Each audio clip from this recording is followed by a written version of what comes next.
Assalamualaikum and good morning everyone. Today we will move to the second part for tourism innovations subject, which is on chapter 9 on management of research and development. Please refer to your slide for a good understanding on this chapter. There are four learning objective for us to discover here. The first one is to recognize the research and development management in the context of dependence, the developments of new engine for an aircraft, for example, may take around 10 years of many different component of suppliers. The developments of new domestic cleaning product, however, may take only few months. And second, we will look into the recognition of R&D function that incorporates several different activities, explain that formal management techniques as an essential part for R&D management, and finally, to recognize that R&D investment must be looked in the same way as what other investment is doing in business. The benefits should produce more exceeds than the cost invested for any of the project. The management of research and development was viewed as a form of policy. The company did not perform R&D activity were called or regarded as poor or is irresponsible.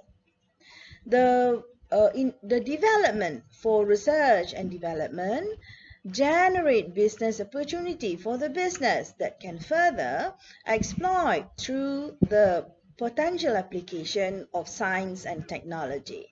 Here we can see that with the assistance of technology and science, it's developed the business prospect. It is important, therefore, to stress that today research and development activity can be viewed in much more wider context of technology acquisitions. Indeed, the extent to which the company can acquire technology without any internal technology research and development is an important point that acquire technology to be explored by any of the business company out there. The key point is that it is difficult to search, identify, and acquire technology with limited understanding of the technology itself. Hence, some forms of R&D is usually necessary. This chapter introduces the range of activity undertaken by R&D functions, and these are displayed in figure 9.1. Not all industry or firms will engage in full range of the activity because to invest in R&D activities, it's require resources and investment. Indeed, Table 9.2 illustrates the wide differences in expenditure for R&D activities for any of the operating firms out there. This supports that earlier discussion in the chapter on the importance of context concerning to the developments of new products.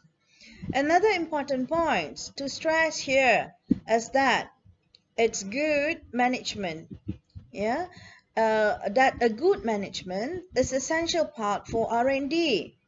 Companies will be able to justify spending millions of ringgit that purely focus for the basis of the chance and good fortunes. There is a good linkages between R&D and the strategic management activity of the business, which also discussed in here in details.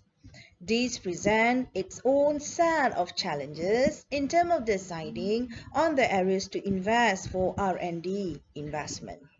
Figure 9.3 shows the three main strategic considerations for R&D function.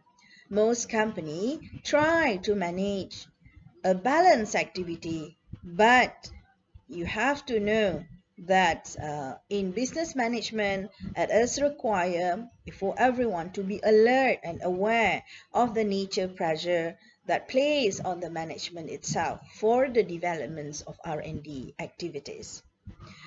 Figure 9.4 capture the link between strategic management and R&D management decision making.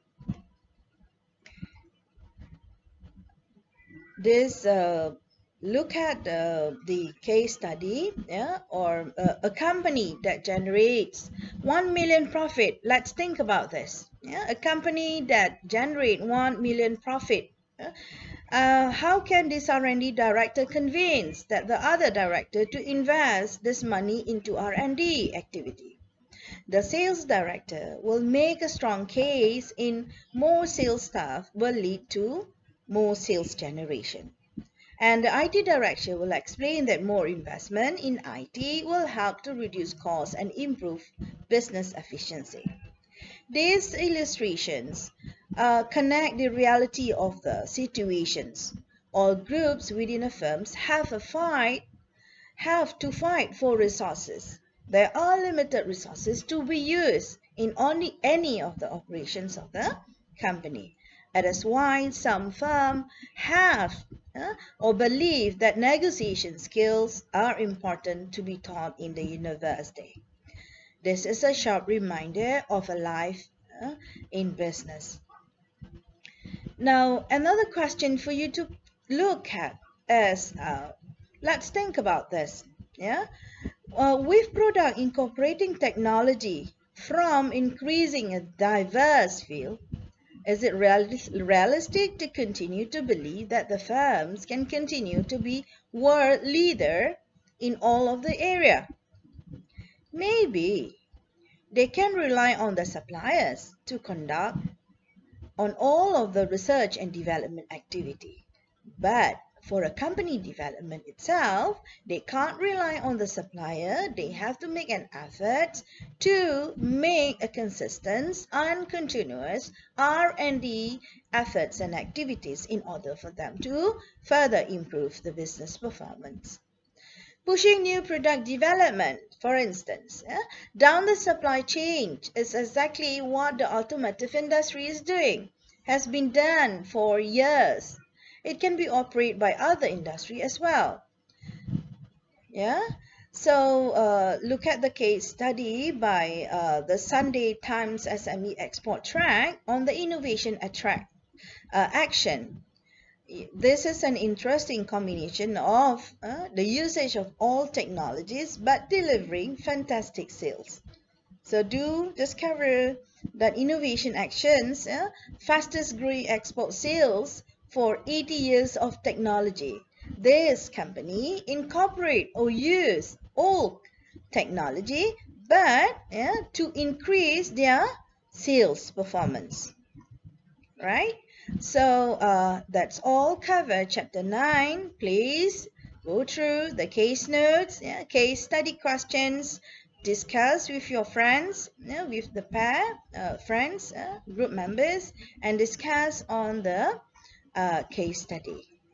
So therefore, that's all covered. Chapter 9. Happy learning and happy exploring. Thank you.